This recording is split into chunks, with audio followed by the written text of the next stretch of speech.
क्या यदि आप गौशाला चलाते हैं और आपकी गौशाला में रोज सैकड़ों किलोग्राम से ज्यादा खाद पैदा होता है, सॉरी यदि गोबर पैदा होता है, गोबर निकलता है, तो आप हर महीने उसे क्विंटल के हिसाब से खाद बना सकते हैं। और इसके लिए जमीन की जरूरत भी नहीं है कि आप 1 टन से 2 टन जो वर्मी कंपोस्ट है वो करीब 5 स्क्वायर फीट का जो एरिया है उसमें बना सकते हैं। आपकी यदि गौशाला की छत इतनी है तो उसमें भी इसका आप उत्पादन कर सकते हैं। यदि आपके पास खुली जगह है तो खुली जगह का इस्तेमाल तो इसके लिए हो सकता है। एक वर्ग फीट जो जगह है उसमें करीब आप 1 टन खाद का उत्पादन कर सकते हैं। उस खाद के उत्पादन में ज्यादा वक्त नहीं लगता है, 1 से 2 महीने। ये मैं वातावरण के हिसाब से कह रहा हूँ। यदि वातावरण यदि समतुल्य है, वातावरण अनुकूल है, तो आप 1 से सवा महीने में 1 टन खाद पैदा कर सकते हैं। यदि वातावरण में थोड़ी प्रतिकूलता है, वातावरण अनुकूल नहीं है, 2 महीने में वर्मी कंपोस्ट खाद तैयार हो सकती है। और इस खाद की आप जानते हो, इस खाद की कीमत भी काफी अच्छी है। कई कंपनियां तो इसको 5 रुपए केजी से लेकर 7 या 8 रुपए केजी तक बेच रहे हैं। आप 3-4 रुपए केजी में आराम से इसको बेच सकते हैं। और यदि आपकी खाद की क्वालिटी अच्छी है, खाद की जो श्रेणी अच्छी है, क्योंकि बहुत लोग कई तरह की खाद बना रहे हैं, वर्मी कंपोस्ट में पैदा कर रहे हैं, वो कंपोस्ट खाद भी दे रहे हैं, और वो खाद के नाम पर अपने किसान भाइयों को ही गुमराह कर रहे हैं। गुमराह मैं नहीं कहूंगा, गलत शब्द यूज कर रहा हूं, क्योंकि उन्हें खुद भी जानकारी नहीं है। क्योंकि जैसे हम आज से 30 साल पहले 25 साल पहले गाय पालते थे तो हमें मालूम ही नहीं था कि जर्सी कौन सी है, देसी कौन सी है, और इसमें हमने नस्ल भी खराब कर ली और अपनी प्रजाति को बदनाम भी कर लिया। आज हम पास जो गाय हैं वो दूध नहीं देती है, दूध बहुत कम देती है।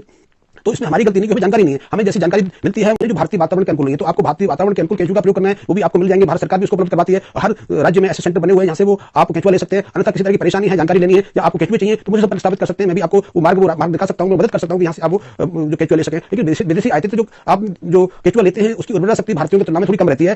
थोड़ी नहीं, मैं तो कहूंगा 40% तक कम रहती है, क्योंकि वो सिर्फ गोबर पर पल सकते हैं, गोबर को खा सकते हैं। भारतीय केंचुआ तो मिट्टी के अंदर भी जा सकता है, वो अनुकूल वातावरण में काफी समय तक जीवित रहता है, उसको झेल भी लेता है। लेकिन जो हम जिनको आयते केंचुआ कहते हैं, वो जरा सी गर्मी हो तो मरने लगते हैं, जरा सी ठंड बढ़ जाए तो निष्क्रिय हो जाते हैं, वो अपना उत्पादकता पैदा नहीं कर पाते। तो आपको यदि गाय के गोबर से, गाय के मूत्र से आर्थिक स्थिति को सुदृढ़ करना है, आपने लाभ लेना है, तो उसके लिए सबसे पहले तो आपको भारतीय जो केंचुए होते थे, जो आज से 20-25 साल पहले हर जगह मिल जाते थे, हर गांव देहात में होते थे, लेकिन अब वो मरने लगे क्योंकि हमने यूरिया का इतना इस्तेमाल कर लिया, डीटीटी वीसीजी का इतना इस्तेमाल कर लिया कि वो जीव बचे ही नहीं। तो आपको पहले व्यवस्था करनी पड़ेगी, ऐसी स्थिति बनानी पड़ेगी कि वहां आपके हमारे भारतीय केंचुए जिंदा रह सके, सक्रिय रह सके और अपने जीवन यापन को आगे बढ़ा सकें। ऐसे एक बार की व्यवस्था से आप ये सिलसिला चला सकते हैं, आपके पूरे एरिया में बांट सकते हैं। आप अपने एरिया में कई ऐसे लोगों को प्रेरित कर सकते हैं जो भारतीय यूरिया के भारतीय केंचुए के माध्यम से वर्मी कंपोस्ट पैदा करें। इस वर्मी कंपोस्ट में जो पोषक तत्व है दूसरे की तुलना में कई गुना ज्यादा रहते हैं और ये सहजता से हमारी जमीन में मिल भी जाते हैं। ये आपकी फसल की उत्पादक क्षमता को 25 से 40% तक सहजता से बढ़ा लेते हैं। और जैसे जैसे आप इसका प्रयोग करते जाते हैं, आपकी जमीन है, आपकी खेत है, उसकी आवश्यकता घटती जाती है। शुरू में तो आपको यदि आपने गेहूं करने हैं, आपने ज्वार बाजरा आदि फसलें पैदा करनी है, सरसों लगानी है, तो उसमें 2 से 3 टन वर्मी कंपोस्ट खाद की एक टन आवश्यकता होती है। लेकिन जब आप इसको रेगुलर प्रयोग करते हैं तो जमीन की आवश्यकता घटती जाती है और आपको 1 से 1.5 टन में ही काम चल जाता है। और इससे आपकी जमीन की जो खेत की जो उर्वरता शक्ति है वो पहले से बढ़ जाती है। आप देख सकेंगे यदि आप अपने खेतों से आज